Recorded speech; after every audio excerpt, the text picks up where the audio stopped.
नमस्कार। आप लोगों को जन्माष्टमी की खूब ढेर सारी शुभकामनाएं।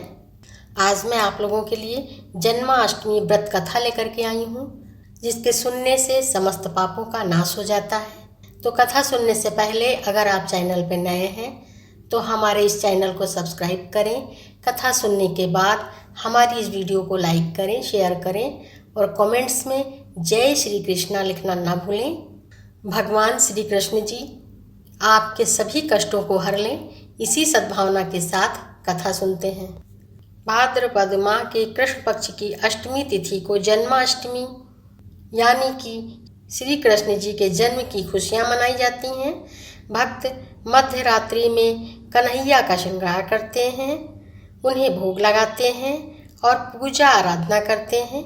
इसी के साथ मुरलीधर के जन्म की कथाएं सुनते हैं।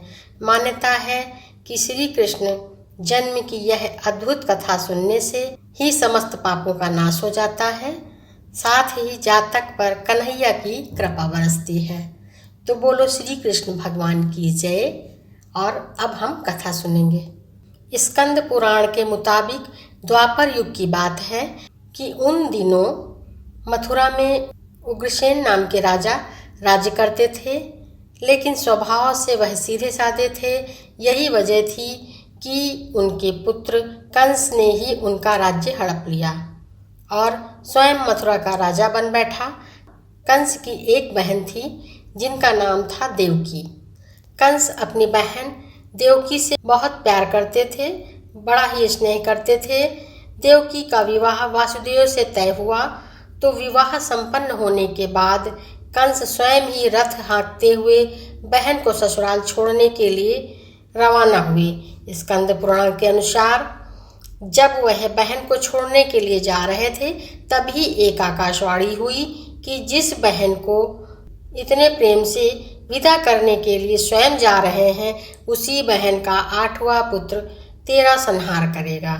यह सुनते ही कंस क्रोधित हो गए और देवकी और वासुदेव को मारने के लिए जैसे ही आगे बढ़े, तभी वासुदेव ने कहा कि वह देवकी को कोई नुकसान ना पहुंचाएं।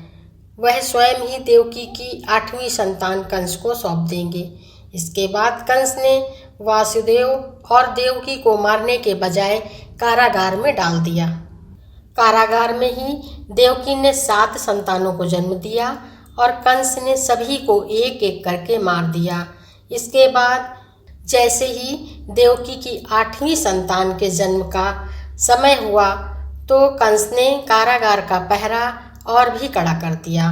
तब भाद्रपद माह के कृष्ण पक्ष की अष्टमी को रोहिणी नक्षत्र में श्री कृष्ण भगवान का जन्म हुआ।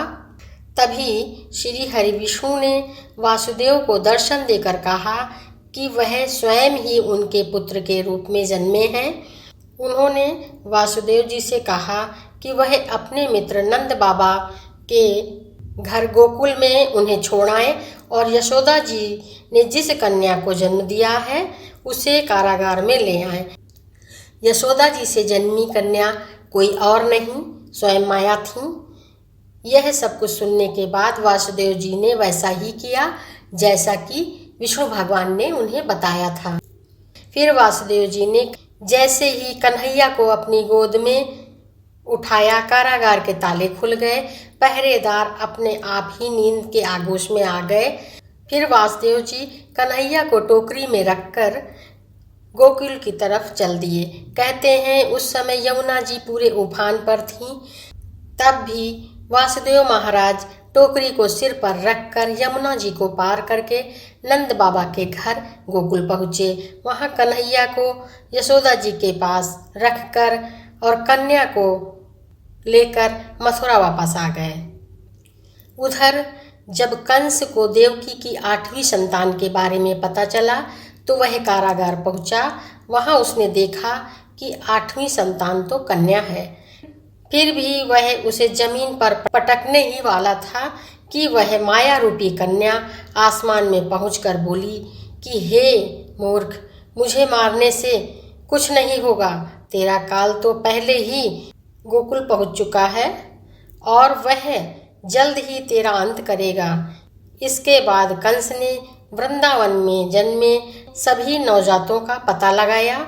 जब यशोदा के लाला का पता चला तो उसे मारने के लिए कई प्रयास किए, कई राक्षसों को भेजा, लेकिन कोई भी कन्हैया का बाल बांका नहीं कर पाया।